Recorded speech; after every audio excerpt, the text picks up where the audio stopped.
So we're making, it's a quinoa salad. So if you've never used it before, this is quinoa. This is quinoa when it's cooked. It is a grain native to the Andes, so it's one of the staple foods, the Inca. So once it's in your nice big bowl, going to take some bell peppers. These have just been diced up. So here's a little thing on how to dice the bell pepper up. What you're gonna do is take a paring knife, I think this is better for this kind of job, and just cut the top off. Whack its head off like that.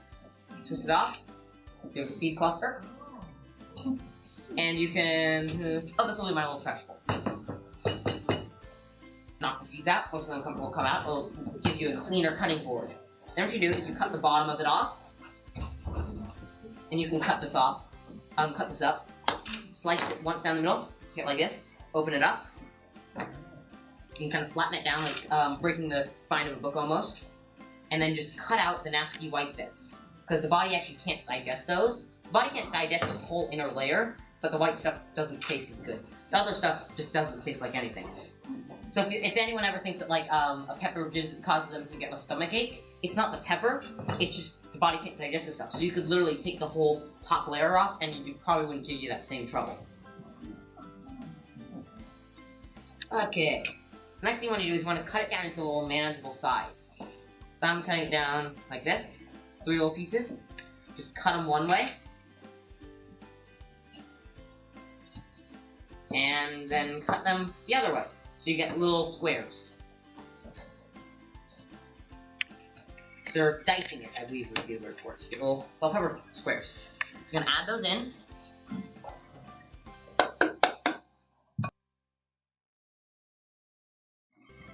Also, next we have some onions. So I'm going to do a little demo of cutting onions.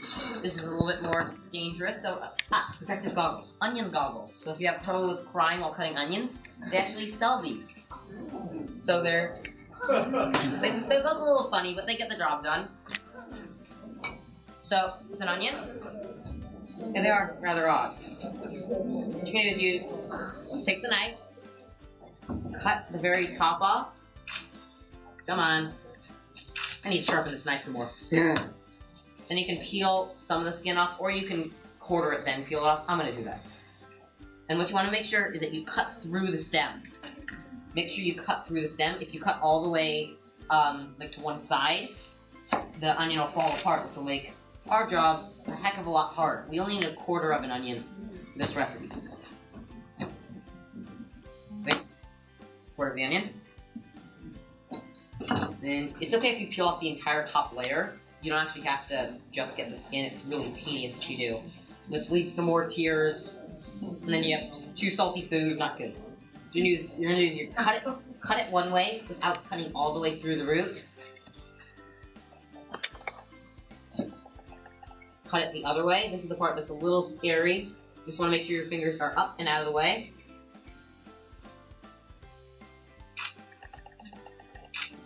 And then you can just slice through. And you get your little onion cubes. About the same size as the bell pepper. Okay, so we're gonna mix those in. Okay, remove the protective gear. Now we move on to jicama. This is another one of those foods that no one will ever know where it is in the grocery store because they have no idea how it's pronounced. It's spelled like jicama. Just like quinoa is spelled like quinoa, this is jicama. So we're just doing hard to pronounce things today. You can remember this one by quinoa. Just say it like that. The kids will love it. Just call it quinoa. They'll eat it also. So the jicama, it's kind of similar to the onion and how I'm going to do it. You can take the knife, and I found it actually helps to use a big wooden spoon, the kind that you might use for disciplining someone, to slice it down the middle. You can use it to kind of pound it through. This stuff's very, very starchy. It's a very hard. It's like if you've ever tried to cut a potato in half or a sweet potato, and you can barely get the knife through, this also works on that. And here we also only need 1/4 of a jicama. What you're gonna do next is cut off the top end, not the root end, this end, but the little top. So it's okay if you lose a little bit of the actual jicama, as long as you get all the nasty brown stuff off. And then this also is going to be diced in a technique very similar to the onion. So it's just going to be sliced one way,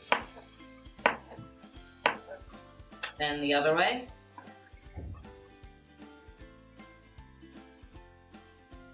and you guessed it, the third way.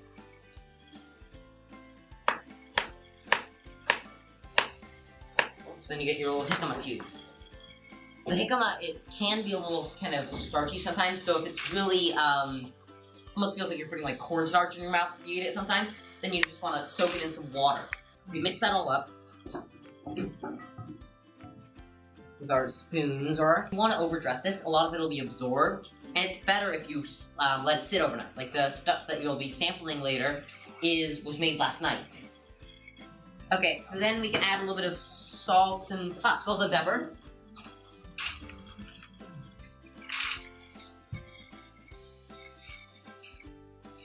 And some lemon zest. I like lemon zest. Come on, out you go. Here we go. And there is some lemon zest or lemon juice in here, so you only have to use one lemon. There's also some lemon in the pepper sauce. This is kind of our finishing touch to this. So the pepper sauce, what you do is you take 2 red bell peppers, like this, completely whole. You can put some olive oil on it if you want. I'm not going to. And then you burn them. You can use a blowtorch like this, or you can use the flame on a gas stove. I prefer that, it's much faster. But I'm going to do a little bit of, I'm going to see if we can get this a little bit. Just so you can hear the sound of the popping. Let's see. Just because you want to play with fire. And because I want to play with fire. Let's see. Oh, you hear that? This doing there? So basically you want that, but it's going to be over the entire pepper. And you literally want it to be as black as if it came out of the ruins of Pompeii. Stick it on a plate, cover it in a bowl, over it, kind of like a dome, and then let it steam for a while. And then you can use a paper towel or put it under running water and rub off this burnt skin. We're going to go in the blender, along with 1 raw yellow bell pepper and a tomato. Then we're going to add some lemon juice, some lemon juice, some olive oil, and some champagne vinegar into it, along with the salt and pepper. So then you get a concoction, looks like this. Very, very delicious. So to serve this, let's see, plate. So you just have a plate, and this is something that I don't normally do because this is all fancy smancy. So what you do is we take some of these leaves here. This is a butter lettuce, and it's actually still alive. It has root structure. It's kind of cool. And you want to take off the bottom bit because it'll be the roots. So you have this. Put it on the plate. You get I don't have scoopers back there. Okay, so we can get this is going to be a little bit bigger than what I normally do, but this is the only spoon I have. A scoop of this on there. And then you just drizzle the pepper sauce over it. A little bit or a lot. Oh, that came out a little bit more than I thought. So this is just your fresh parsley. And we want this chopped up nice and fine.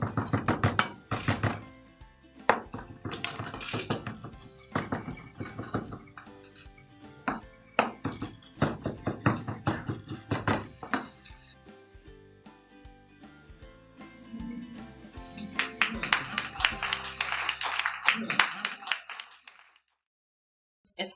On your quinoa salad, could you also serve that warm? Could. I don't think we have, but you definitely could. You could either heat it up after it's all mixed, which might get rid of some of the kind of like the crunchiness of the bell peppers, or you could have the quinoa cooked, mix everything together, and then serve it, which I think would be the best way to do that, so you didn't accidentally cook the vegetables. Yes? When did you have an interest in cooking?